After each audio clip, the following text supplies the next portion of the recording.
السلام علیکم ورحمۃ اللہ وبرکاتہ۔ پیارے بچوں، آج ہم بغدادی قاعدے کے سبق شروع کرنے جا رہے ہیں۔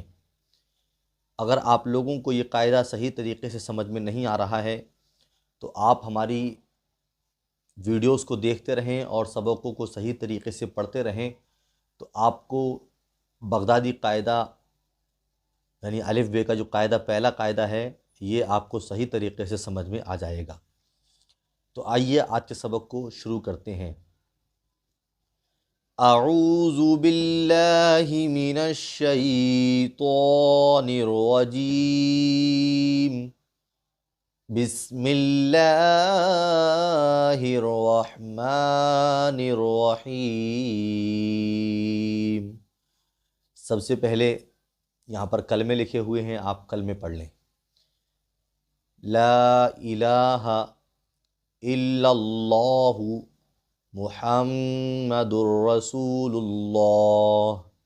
ایک مرتبہ یہ کلمہ پڑھ لیجئے، کلمہ شہادت۔ اشہد ان لا الہ الا اللہ وحدہ لا شریک لہ واشہد ان محمدا عبدہ ورسولہ۔ اس کے بعد ہم آج کے سبق کی تختی نمبر 1 شروع کرتے ہیں۔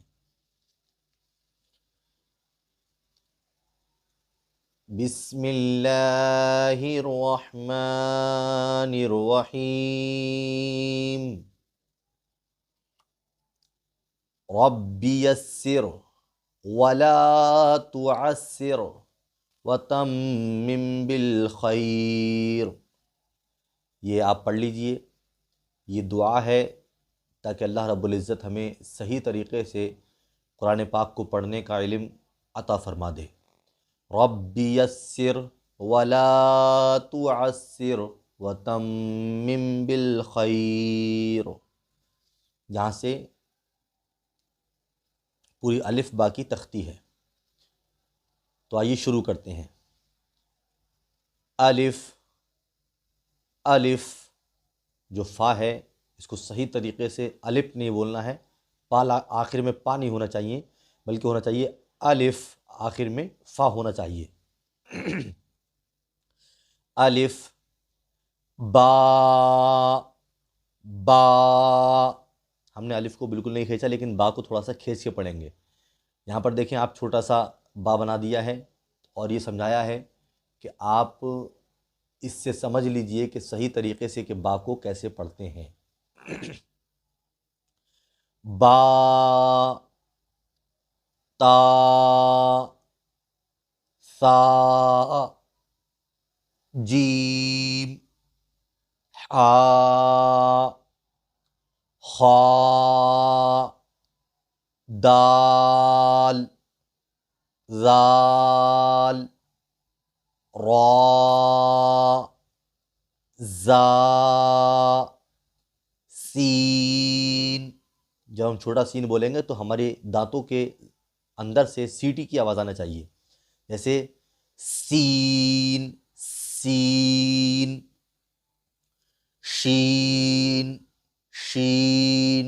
ایسے ہی جب ہم شین کو بولیں گے تو ہمارے اس طریقے سے منہ کے اندر سے آواز آنا چاہیے کہ شین کی آواز موٹی سی بھاری آواز ہو، جیسے شین، شین۔ صاد، ضاد، طا، ظا، عین، غین، فا، قاف، قاف۔ یہاں پر آپ کو دیکھنا ہے کہ آخر میں جو قاف ہوتا ہے، قاف جو فا نکل رہا ہے آخر میں، تو یہاں پر قاف نہیں ہونا چاہیے، پا نہیں ہونا چاہیے بلکہ فا ہونا چاہیے، بالکل صاف صاف۔ قاف، کاف۔ ہم نے اس کو قاف پڑھا، اس کی آواز جو ہے وہ گلے سے نکلی اور یہ اس کی آواز بالکل صاف نارمل طریقے سے نکلے گی، کاف، کاف۔ جیسے قاف، کاف، لام، میم، نون، واو۔ واو، جب ہم واو بولیں گے تو اپنے ہونٹوں کو بالکل گول کر لیں گے، جیسے واو، ہا، ہا، ہا، ہا۔ یہاں پر انہوں نے 4 طریقے کے ہا دیے ہیں اور بتایا ہے کہ 4 طریقے کے ہا آپ کو قرآن شریف میں دیکھنے کے لیے مل جائیں گے۔ ایک تو اس طریقے کا ہوتا ہے، ایک اس طریقے کا، ایک اس طریقے کا، ایک اس طریقے کا، یہ 4 ہا ہیں۔ اس کے بعد لام، الف، یہ لام الگ ہے، اتنا آدھا لام، اور یہ الف الگ ہے، جو مڑا ہوا ہے یہ الف ہے۔ لام، الف، حمزہ، حمزہ، آخر میں سینے سے آواز نکلے گی، حمزہ۔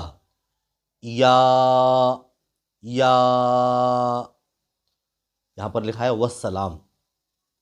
اس کے بعد سمجھایا ہے یہاں پر زبر زیر پیش، آپ دیکھیں، دیکھ سکتے ہیں یہاں پر زبر زیر پیش، 2 زبر، 2 زیر، 2 پیش، جزم، تشدید، اس کے بعد مد، بڑی مد، کھڑا زبر اور کھڑا زیر۔ یہ بتایا ہے، نیچے سمجھایا ہے کہ آپ یہاں پر دیکھ لیں جو آگے چیزیں آتی ہیں۔ اب یہاں تک تو جو بات تھی وہ تھی کہ ان حرفوں کے اوپر کچھ بھی نہیں تھا، تو ہم نے ان کو سادہ سادہ پڑھ دیا، جیسے لام میم سادہ سمپل پڑھ دیا۔ اب قرآن شریف میں جب پڑھتے ہیں تو ان کے اوپر زبر زیر پیش بھی لگے ہوتے ہیں، مد بھی لگے ہوتے ہیں، تشدید اور جزم بھی لگے ہوتے ہیں، تو اس کو کس طریقے سے پڑھیں گے؟ تو سب سے پہلے یہ سمجھا رہے ہیں کہ زبر زیر پیش، مد، تشدید، جزم، یہ سب چیزیں کہاں ہوتی ہیں، آخر یہ حرف کے اوپر ہوتی ہیں یا نیچے ہوتی ہیں؟ تو وہ سمجھا رہے ہیں، کہہ رہے ہیں زبر یہ حرف کے اوپر ہوتا ہے۔ آپ ایسے سمجھ لیجئے کہ یہ حرف کے اوپر اس طریقے سے سمجھایا ہے انہوں نے کہ یہ حرف کے اوپر ہوتا ہے۔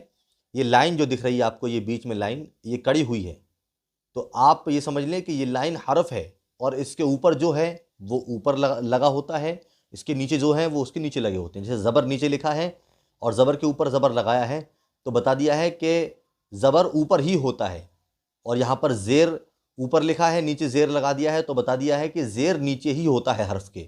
اس کے بعد پیش نیچے لگایا ہے، لکھا ہے، اور اوپر پیش لگا دیا ہے، بتایا ہے کہ پیش ہمیشہ لفظ کے حرف کے اوپر ہی ہوتا ہے۔ اس کے بعد 2 زبر، 2 زبر ہمیشہ حرف کے اوپر ہوتے ہیں، 2 زیر ہمیشہ حرف کے نیچے ہوتے ہیں، 2 پیش ہمیشہ حرف کے اوپر ہوتے ہیں۔ ایسے ہی جزم ہمیشہ قرآن شریف میں کہیں بھی آپ دیکھیں گے تو آپ کو جزم کسی بھی حرف کے نیچے دیکھنے کو نہیں ملے گا۔ جزم ہر جگہ قرآن شریف میں یا پھر کسی بھی کتاب کے اندر جزم اوپر ہی ہوتا ہے۔ ایسے ہی تشدید ہمیشہ اوپر لگی ہوئی ہے، تو ہمیشہ قرآن شریف میں کہیں بھی آپ دیکھیں گے تو آپ کو اوپر ہی ملے گی۔ ایسے ہی مد، یہ مد 3 طریقے کے ہوتے ہیں، ایک یہ مد، ایک یہ والا مد، یہ والا مد۔ ایک یہ کھڑا زبر ہے، اس کو مد بھی کہتے ہیں، کھڑا زبر بھی کہتے ہیں۔ آپ دیکھیں کہ مد یہاں پر لکھا ہے نیچے اور اوپر مد لگا دیا ہے، تو بتایا ہے کہ مد آپ کو پورے قرآن شریف میں ہر جگہ ایسا ہی ملے گا کہ نیچے لکھا ہوتا ہے اور اوپر، نیچے حرف ہوتا ہے، اوپر مد ہوتا ہے، حرف کے اوپر مد ہوتا ہے۔ ایسے ہی بڑی مد، یہ بڑی مد بھی ہمیشہ حرف کے آپ کو اوپر ہی ملے گی۔ اس کے بعد ہے کھڑا زبر، یہ بھی آپ کو ہمیشہ حرف کے اوپر ہی ملے گا۔ کھڑا زیر، یہ بھی آپ کو ہمیشہ حرف کے اوپر ہی ملے گا۔ آپ ان کو صحیح طریقے سے ذہن میں بٹھا لیں تاکہ یہ آپ بھول نہ جائیں۔ اس کے بعد ہم جب آپ کو پڑھائیں گے آگے تو آپ کو یہ پڑھنے میں بہت ہی آسانی ہو جائے گی۔ تو آپ آج کے لیے اتنا سبق صحیح طریقے سے یاد کر لیجئے تاکہ آپ سبھی لوگوں کو آگے پڑھنے میں آسانی ہو جائے۔ اور یہ سبق کل انشاءاللہ ہم آپ کو قاعدہ نمبر 1 پڑھائیں گے، زبر کا بیان۔ تو امید کرتا ہوں کہ آپ کو ہمارا یہ سبق بہت پسند آیا ہوگا۔ اگر آپ کو ہمارا یہ سبق پسند آیا ہے تو ہماری ویڈیو کو لائک کریں، ہمارے چینل کو سبسکرائب کریں اور بیل آئیکن دبانا بالکل بھی نہ بھولیں۔ ہماری ویڈیوز کو اپنے دوستوں کے پاس شیئر کریں تاکہ سبھی لوگ ہمارے سبقوں سے فائدہ حاصل کر سکیں۔ تو ملتے ہیں پیارے بچوں اگلے سبق میں، تب تک کے لیے اللہ حافظ۔ السلام علیکم ورحمۃ اللہ وبرکاتہ۔